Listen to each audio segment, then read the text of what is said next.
So tonight, we're going to open with 3-minute introductions by each candidate. We'll be going in alphabetical order. And then this will be followed by the question and answer period.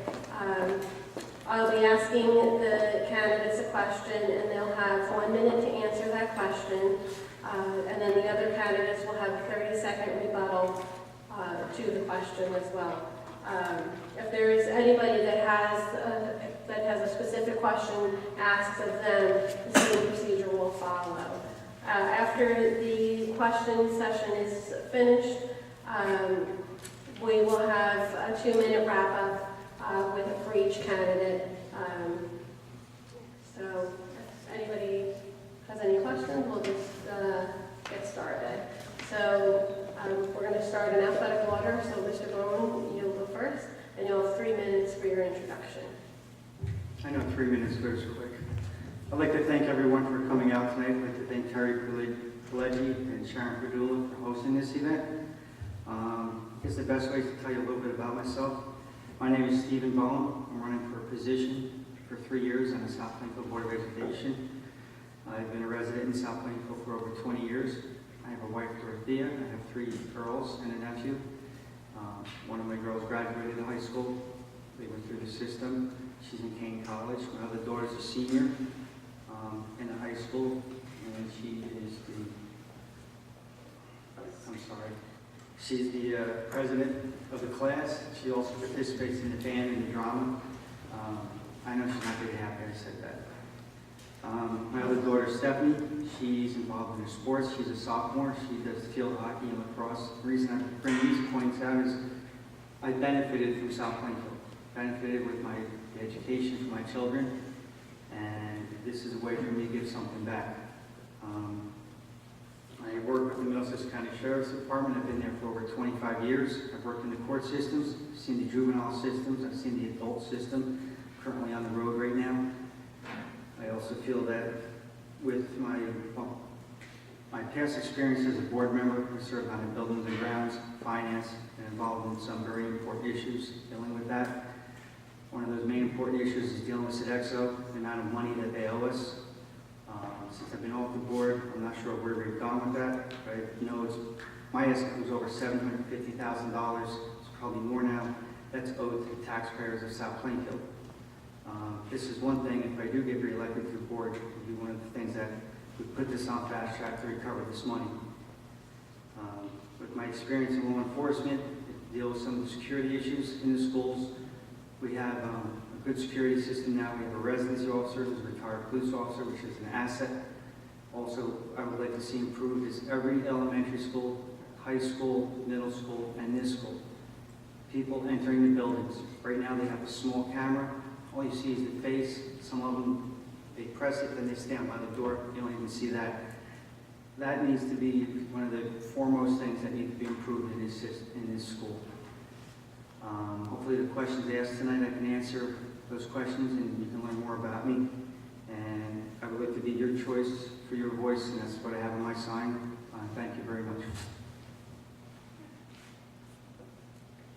Thank you, Mr. Bowen. Mrs. Boyle, you have 3 minutes. Thank you. Good evening. My name is Debbie Boyle. Thank you to Terry Pileggi and Sharon Padula for hosting candidates night. I've been an elected official for the Board of Ed since 2007, from urging of residents and the superintendent that was here at that time. I was elected to represent myself as your voice for your children and for your tax dollars. Over the past 7 years, I've worked on the Board of Education and became involved in every facet of education. I've been the chair of shared service since its inception in 2008 and being a part of the Rutgers study and with the Borough Council and members from the board. In 2012, I received my certified board member certificate and a plaque from New Jersey school boards because of my continued pledge to education and the many hours of classes and seminars that I've attended and received credit for while traveling through the state of New Jersey. I'm currently a member of the State of New Jersey Board's legislative team in Trenton, and I am the Vice President of the Middlesex County Board of Education and Programs. As a member of numerous Board of Education committees and Borough Council committees, such as the Celebration Committee, the Mayor's Wellness Committee, and Cultural Arts, all have given me the opportunity to work with many residents in our town for the betterment of this town. As a member of the South Plainfield Business Association and an officer of that association and a member of the Education Foundation, we have worked on numerous fundraisers to afford high school senior scholarships. As a member of Plainfield's chapter of Unico, we are able to promote service of ourselves and help those families in need, and also to work on scholarships for seniors in 7 different towns.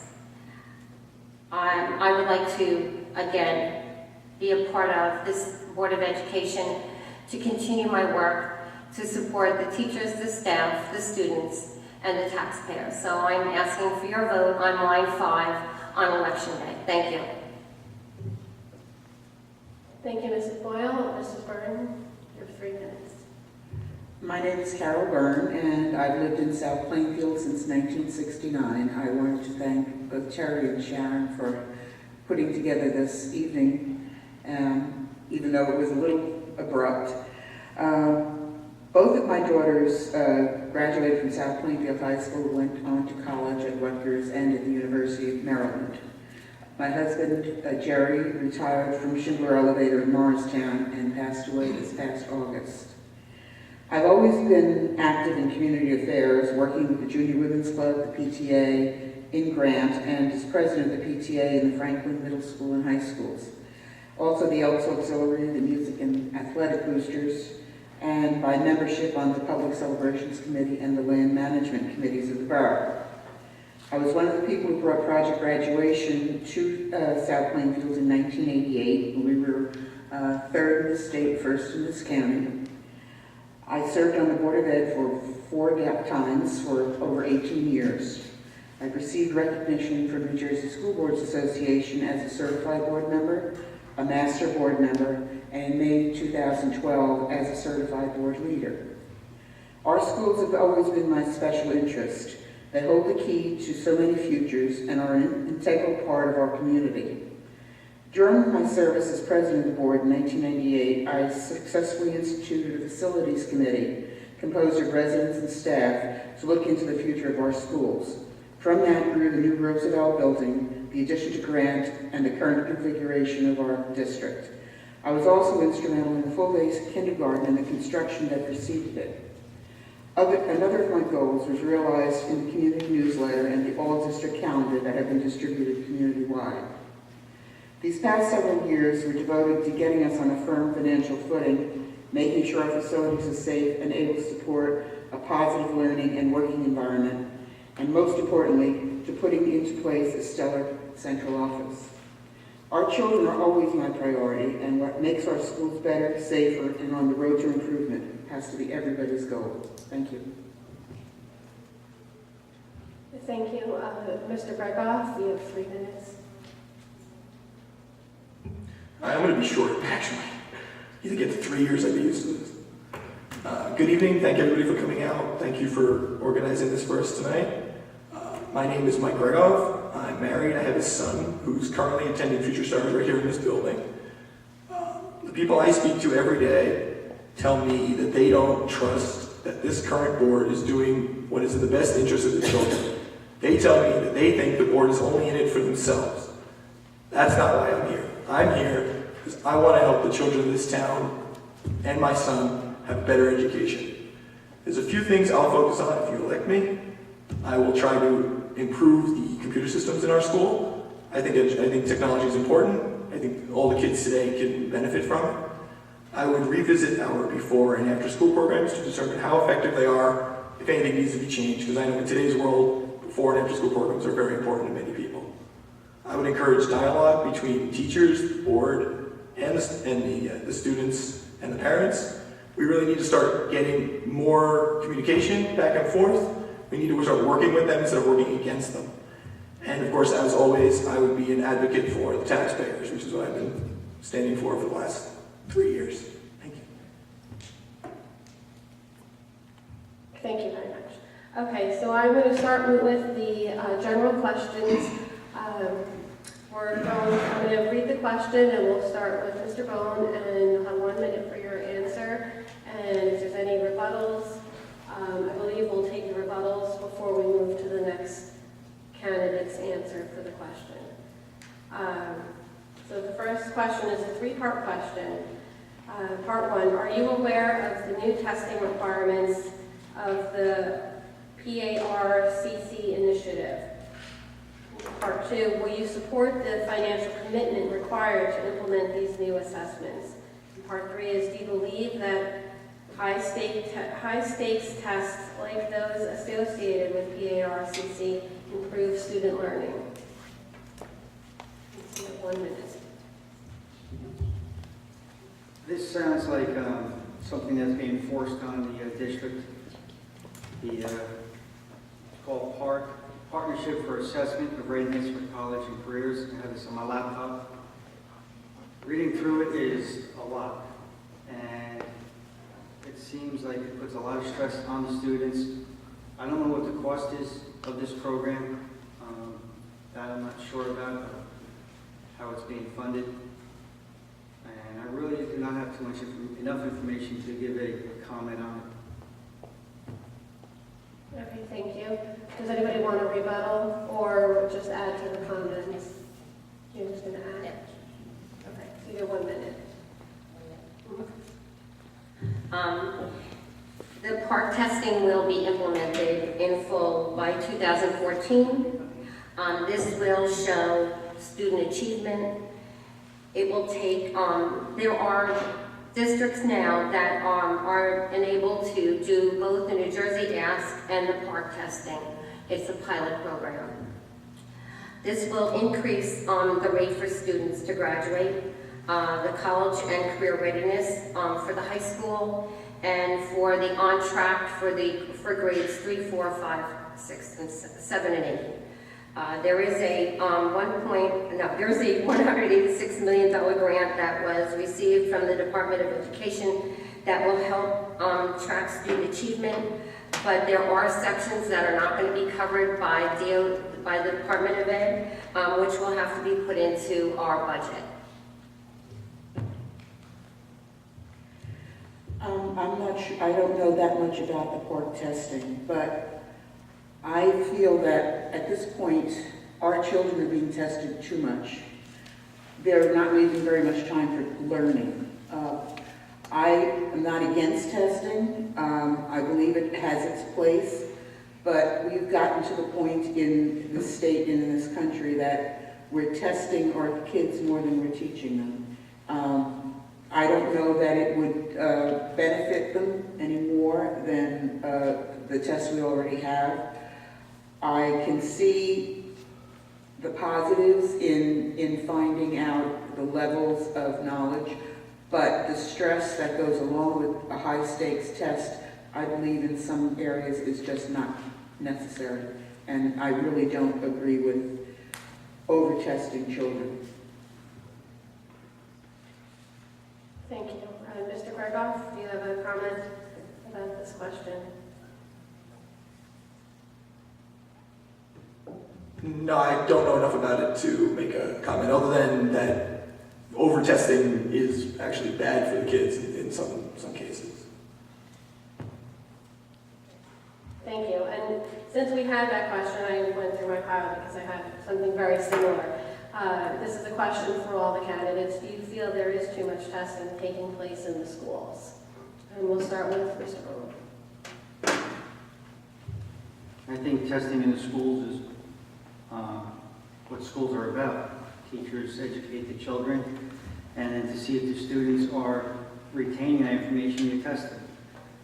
Based on those tests is where you identify problems, you identify what resources need to be given to the staff, what resources need to be given to the students. So I think testing is important for the students.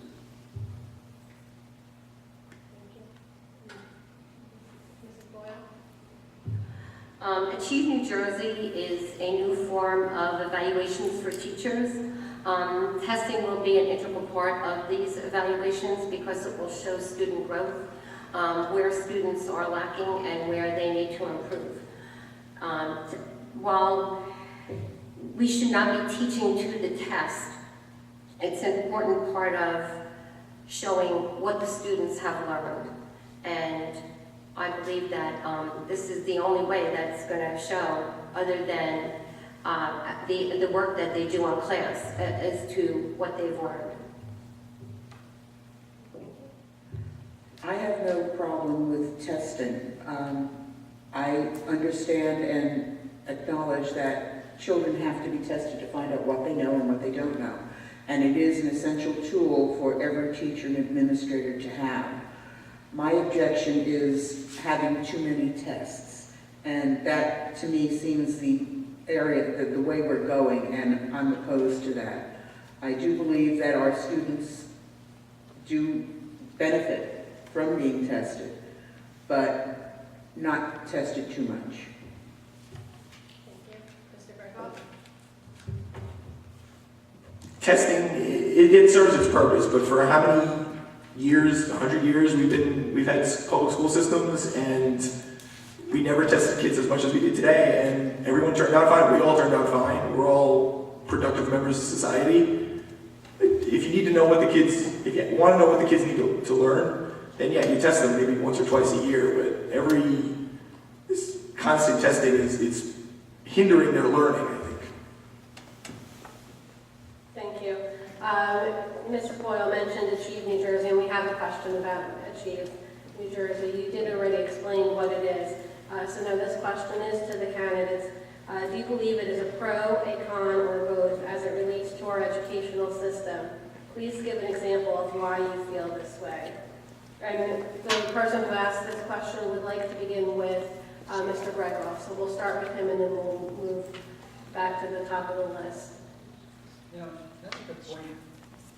Oh, actually, you know what? I'm sorry, I missed it. The only reason I'm making this point is because whenever there was questions asked, usually the board members or people, the members of the candidates would decide one if they wanted to answer or not answer or pass.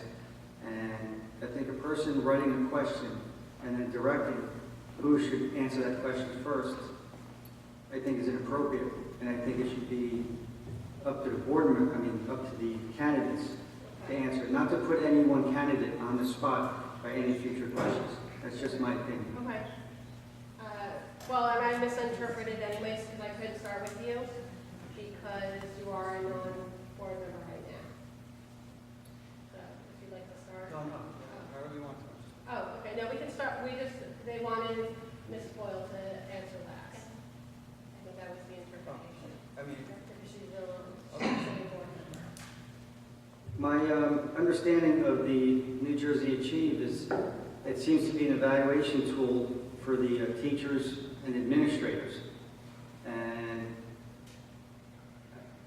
on here, I don't know enough information to know if this is going to be good or bad, but they do teacher practice based on classroom observations, plus student growth objective set by teacher and principal.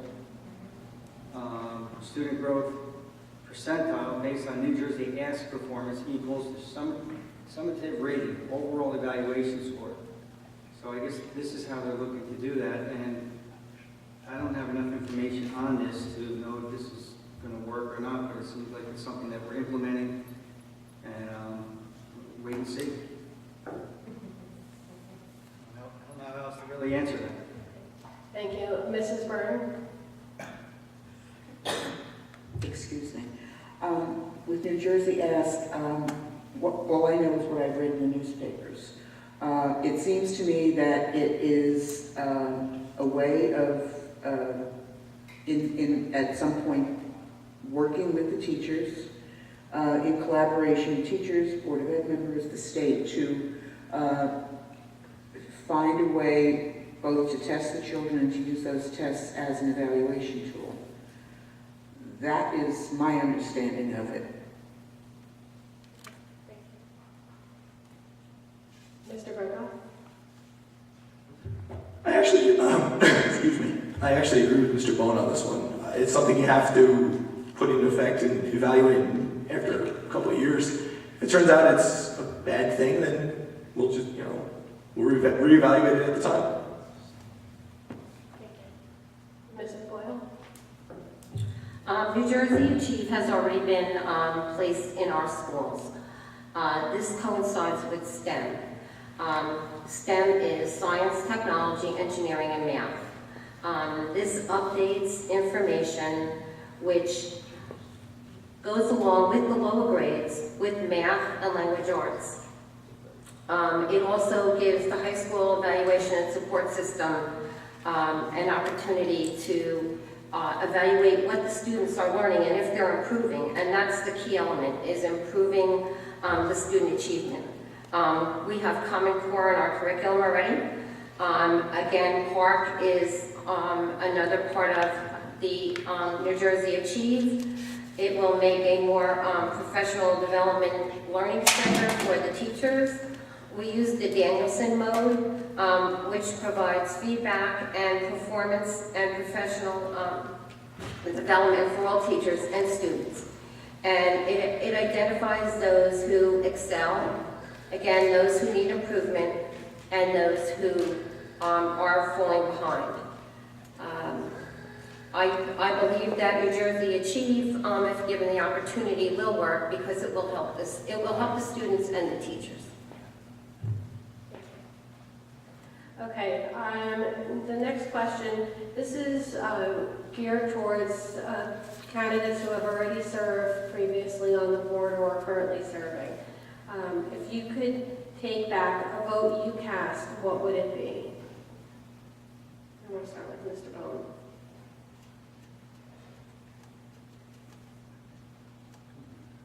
I'm going to have to pass and think on that.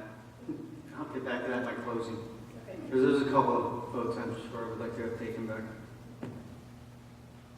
Mrs. Boyle?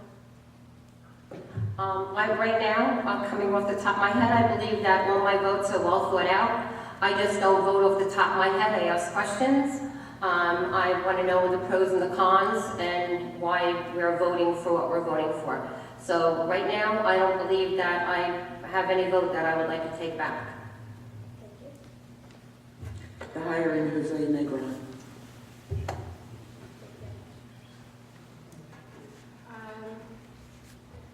Since you made that as your statement, I do have a question for you with regard to that, Mrs. Byrne.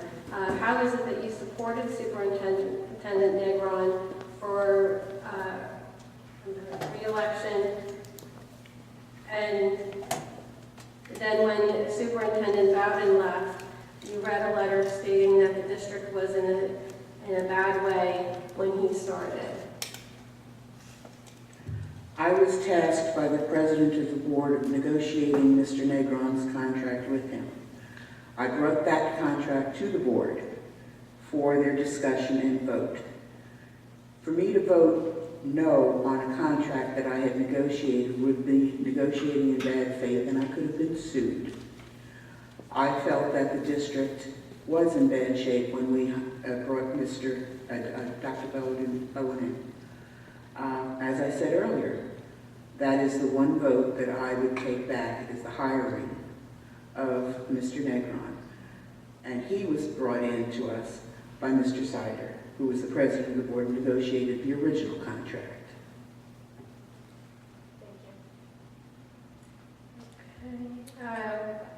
Yes. Make a comment about that? Mhm. We did interviews. Every board member had the opportunity to do interviews for that superintendent. It was not a 9-0 vote. There were questions and concerns about this person. In the end, when he was ready to leave, there were still people that supported Mr. Negron.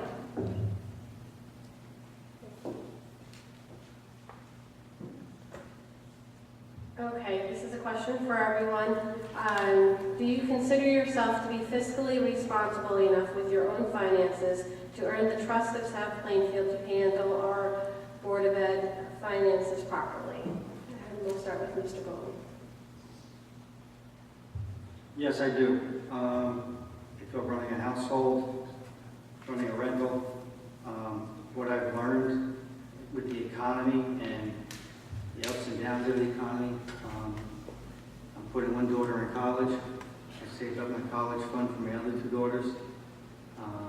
And it's not easy for anyone out there. And I can identify problems as I've identified problems with this Board of Education, with the past Boards of Education, one being Sodexo, one being where they owe us money. Brought it up there, along with Debbie Boyle, supporting me and bringing it to the board of where there was inefficiencies and where money is owed to us. And this was looking out for South Plainfield and the best interest, and it's something that definitely needs to be continued and followed up on. Yes, I feel that I'm fiscally responsible with my own budgets, with my own family.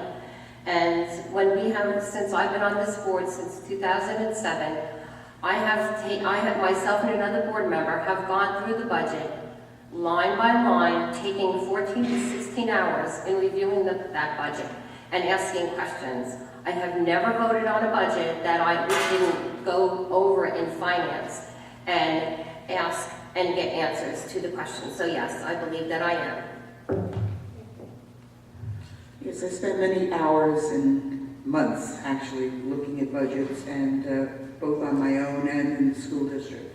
I feel I'm quite capable of being a fiscally responsible board member, and I think I've shown that in the past.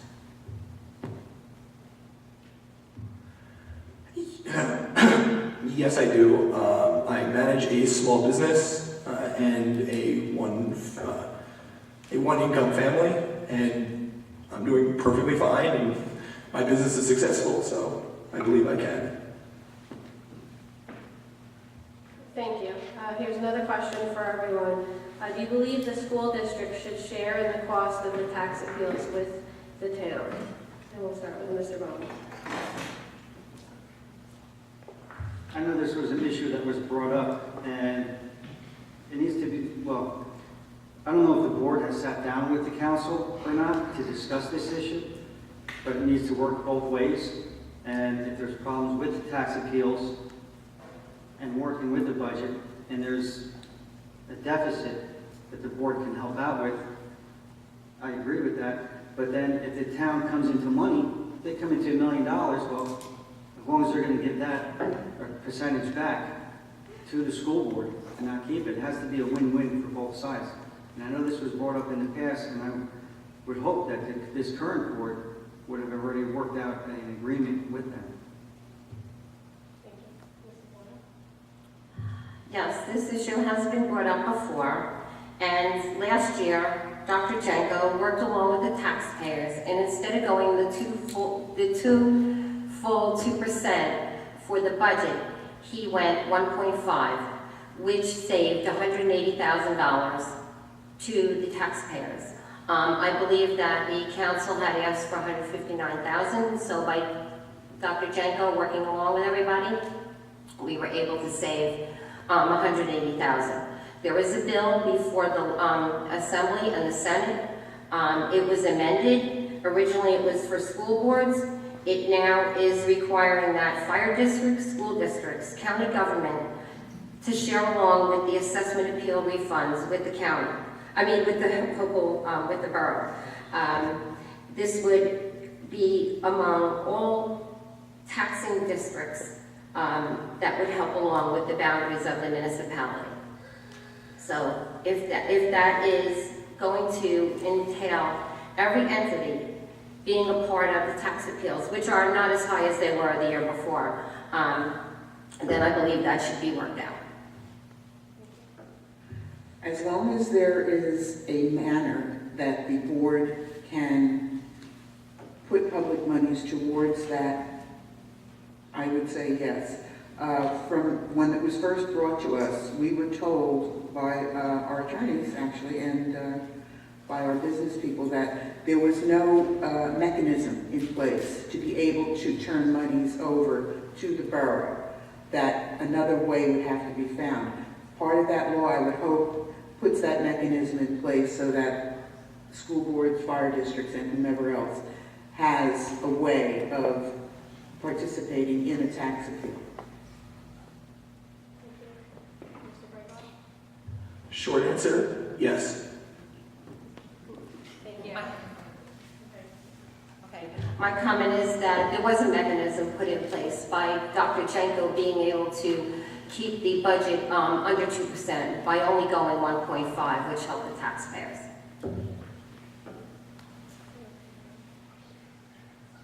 Excuse me. That isn't anything new. We've been coming in under the number for several years, for many years. So it's not a new mechanism. That is something that is able to be used. What I'm talking about is a formal thing set by the state saying that whatever district, whether it be fire, school, whatever, is able to have a legal way of giving money to the tax appeal. Thank you. This is another question for everybody. In addition to the necessary items listed in the school budget, what is the one thing that you would like to see added to next year's budget and why? I would like to see an additional residency officer added to the budget to help Mr. Darby. I feel that this position would pay for itself, not only with identifying any illegal students, but just the value, which is priceless, on the additional security that could be added to the schools. Also added into the budget would be enough money to cover the proper security for the schools. I know we're paying the South Plainfield police it's their overtime rate, but right now North Brunswick is hiring retired law enforcement at probably half the rate to be in their schools. So I think security is an issue that needs to be addressed in South Plainfield. Yes, I would like to see additional technology, additional iPads, Chromebooks. With the park testing, every student from grade 1 through high school is going to have to take park on a computer. We do not have enough computers right now to enable that, all the students to take that test. So I would like to see additional technology, also additional security cameras, and really other classes that can help students that we initiated last year with math. At 7 o'clock in the morning, we had teachers who came to help those students. I believe we need additional classes that can help the students with language arts and math and science. I'd like to see work done, especially in our elementary schools, on safety and security. If you go into the new Roosevelt building, you go through a set of double doors, so that if you could keep it. It's sort of like an airlock type of thing. That one door opens, another door shuts. I'd like to see that put into effect in our other elementary schools as just a safety buffer. Again, as Debbie had said, I'd like to see more cameras, not only inside our buildings, but outside our buildings. I'd like to see more lighting around our buildings, especially the elementary schools. There are dead spots and dark spots. That's something that we've been trying to address over years, and for some reason it just sort of falls through the cracks. I'd like to see extra monies put toward our plant. I'd like to see us try to replace the windows in the middle school. Those are the original windows from 1950 whatever. They leak. They're single pane. They're not efficient at all.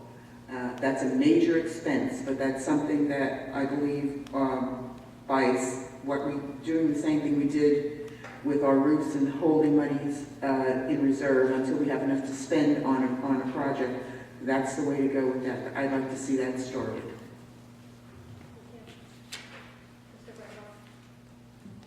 If anything, it would be technology and security, but I wouldn't want that added to the budget. I want to try and figure out a way to cut what we already have, something that we don't need to make room for those.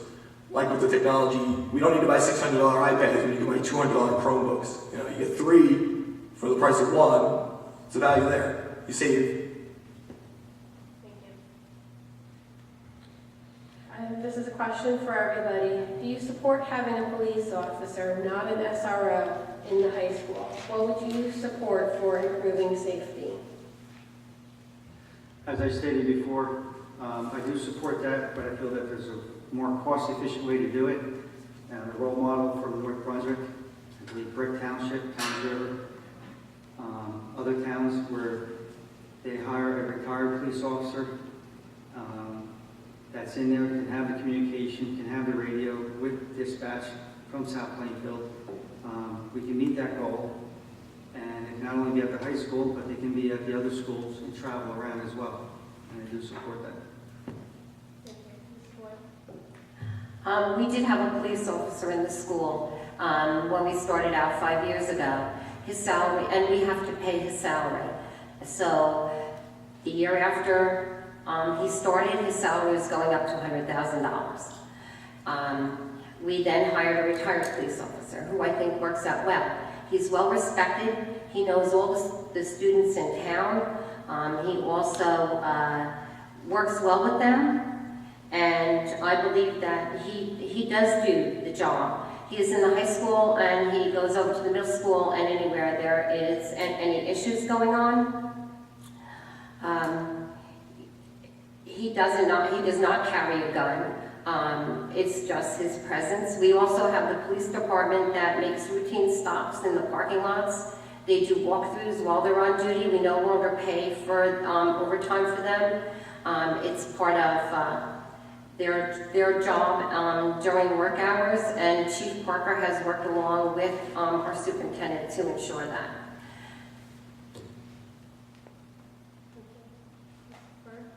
As Debbie said, the first year we implemented this, we did have an active police officer, and the price went up dramatically for the second year. When we decided to go with a retired police officer, I think it was probably one of the best decisions we ever made. I would like to see it expanded. I would like to see more than one person, because frankly, I think there's too much to be done for one person. I could see 2 and possibly 3 to be able to spread out over all of our district, to do our schools, keep them safe, and also do the truancy part of the job.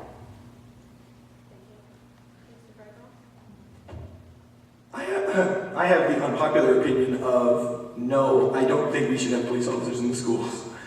Mainly because I think it encourages more of these incidents that we've been seeing lately, because these kids in these recent events, there's been security in the schools. They still got in, they still got the gun in, they still killed people. It's gonna happen. If people are desperate enough to get in the school, they're gonna find a way in.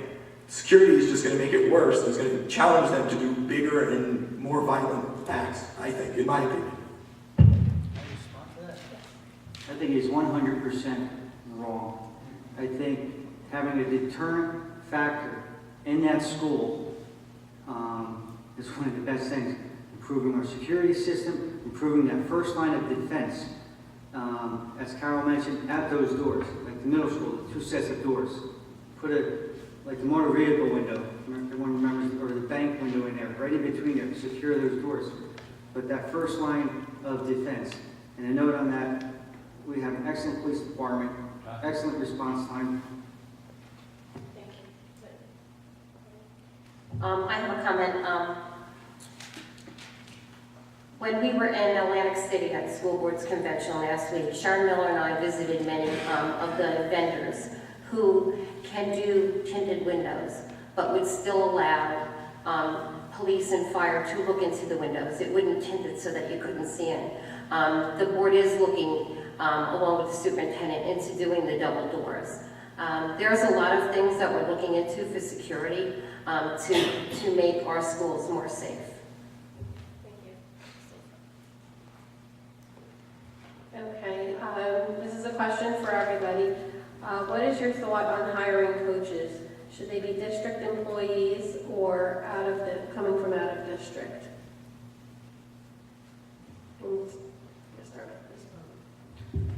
I know this has been a hot topic, and I'll say it right now, I think it's come out with the football team. I think our football team's record this year is doing very well. I was at the game, their last game, and I know they lost that game, but the other games they were winning. It's an improvement. If you want the best qualified, you should look inside, because I think there is a benefit of having a teacher that works with the kids. It doesn't mean that that's a rule that you need to make, because there's always going to be exceptions. I think we have the person that's in charge of the PAL. I believe he's a coach. He's not a teacher with us. So this seems to be an issue that just gears towards the football team, gears towards one aspect. And if it's more aspects, I'm unaware of that, but we want our kids to enjoy. We want our kids to win. We want the best coach for them. And I do agree that if that coach is here in town, then that's who we should hire. But we want the best for them. First of all, we have to abide by the teachers' aides and staff contract. And second of all, we're in the middle of litigation right now, and I'm not at liberty to discuss that. I feel the best person for the job should be in the position, whether they're an employee or not an employee. I would prefer that they be employees. That way they would have the day-to-day contact, but I don't find that a prerequisite. I like the best person for the job. You hire the best person for the job. It doesn't matter where they're from. If they can do the job, you hire them. With Debbie's comment, if the teacher's contract states that a coach's first choice is from within, I believe we have contracts here for a reason. I think you need to abide by the contract. Or negotiations need to do a sidebar agreement. There needs to be some other agreement, but a contract is a contract. And that's what needs to be followed, and sometimes you need to change the contract.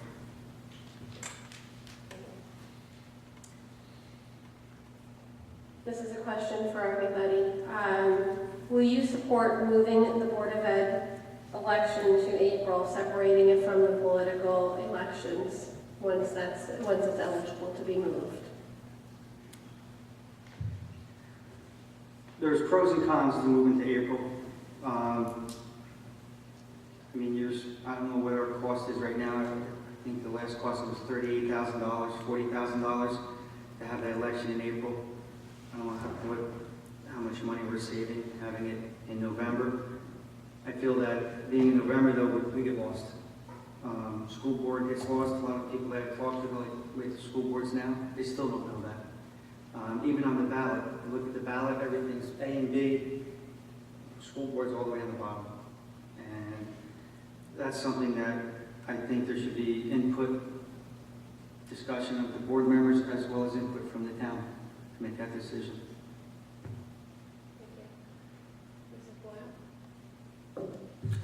There are pros and cons. First of all, when we made that move, it's for 4 years. We're only in our second year. There's 2 more years that you have to stay with the November elections. It did cost us almost $40,000 to have our election in April. It took away from the taxpayer the ability to vote on the budget. But then again, taxpayers, this is for their children, their grandchildren, and the residents need to be supportive of the budget. Being on the ballot in November, we've become immersed in the political scene. People still do not realize that the Board of Education is on that ballot. We're right in the center of Republican and Democrats, and I don't think that's fair because people are not being looked at as a Board of Ed candidate. They're just involved in the ballot.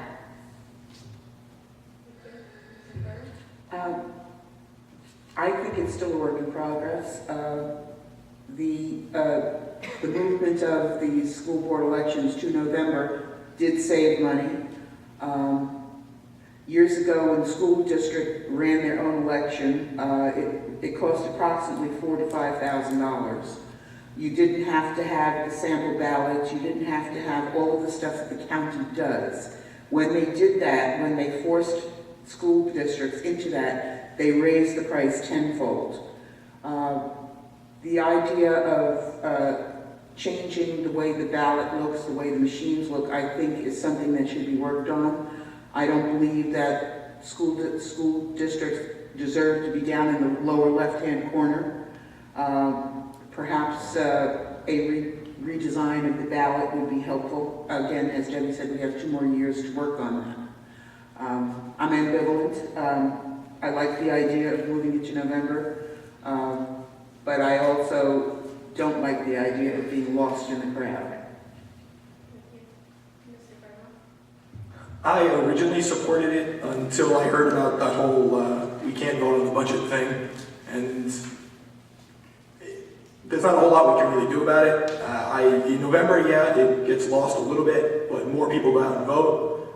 And if it's in April, the first election I ran in, 1,300 people or something voted, I think. You know, so it's like nobody even knows it's there in April. So it is ups and downs to both of it. Thank you. Okay, I have a somewhat of a 2 or 3-part question for Mr. Gregoire. You stated earlier that you hear that board members are in it for themselves. What do you believe the board members have to gain by serving? And also, what credible evidence can you offer to support the negative comments that you have directed at the current Board of Ed?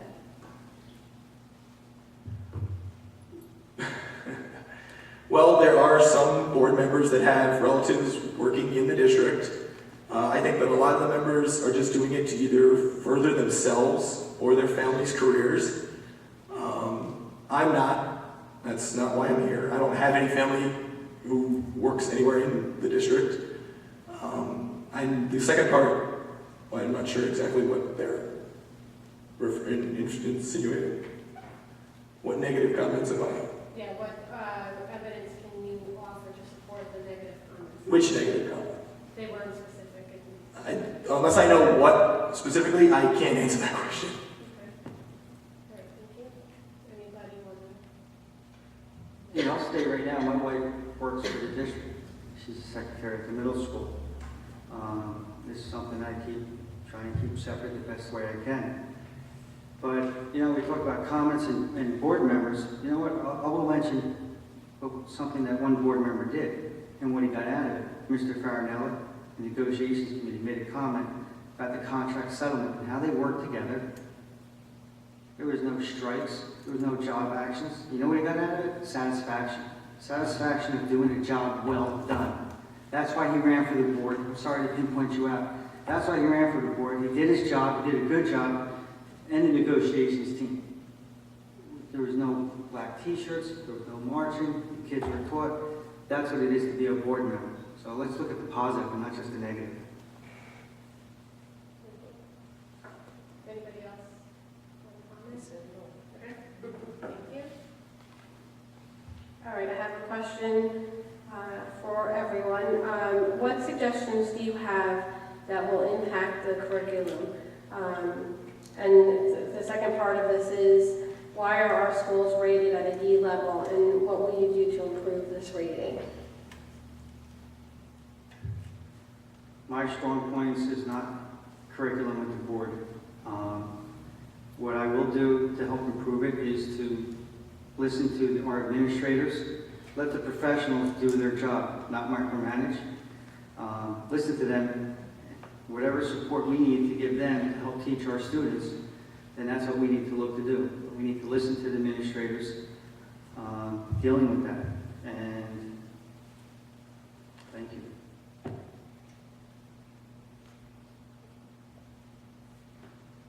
you repeat the question? Sure. What suggestions do you have that will impact curriculum, and why are our schools rated at a D level, and what will you do to improve this rating? Okay, the article that was written was used, the person that wrote it used one variable, which was the SAT testing. There are many other facets and variables involved in a school district.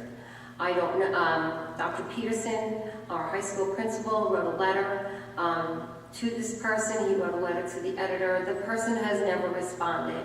I really don't think it's fair that the person that wrote this article is not giving all the variables that he feels he used when it was really only SAT testing. I am on the curriculum committee. I've been on the curriculum committee since 2007. We are continuing looking at new curriculum on ways to promote student achievement. We have administrators now, a language arts administrator, a math administrator, who work solely on ways to update and our curriculum and work along with the teachers. We're also doing diverse learning in the classes for students at different levels, which also helps them. Again, increasing the curriculum and looking at ways to make them better.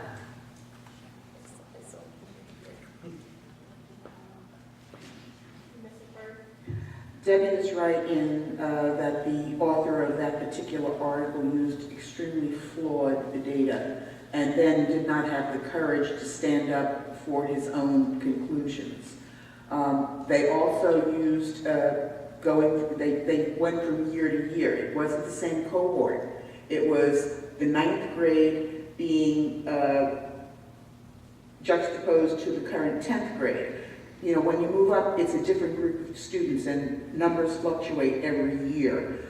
With curriculum, I would want to, it isn't my strong suit, I would want to make sure that we have the people in place who have the expertise to know what they're doing, to make sure our curriculum is current and in concert with the core curriculum, and let them do their jobs. They're the professionals. We oversee, we don't do the job ourselves. Thank you. Mr. Gregor? I don't know much about how the curriculum works. If the experts come to us and say that it needs to be reviewed, then yeah, I would support reviewing it and going over and seeing if there are any improvements that can be made. Thank you. I have a few questions that are very similar. So I think I'm going to combine these two into one question. This is for everybody. What do you feel differentiates you as being best suited to be a Board of Education member? And if elected, what goals and accomplishments do you hope to achieve in the 3 years that you will be on the school board? Mr. Bowman? Basically that I have past experience as a board member, and to let the professional do their job, give them the support, and be a good board member, be a team member. Give my opinion, respect differences, not be afraid to debate or argue what I feel, but in the end, to listen and to be part of a team. Not so much as an individual. It's not about I. This is what I did, this is what I can do. If I can bring something to the table, but then it's the 9 members here that have to work together. I think the best thing I can promise South Plainfield is to work as a team.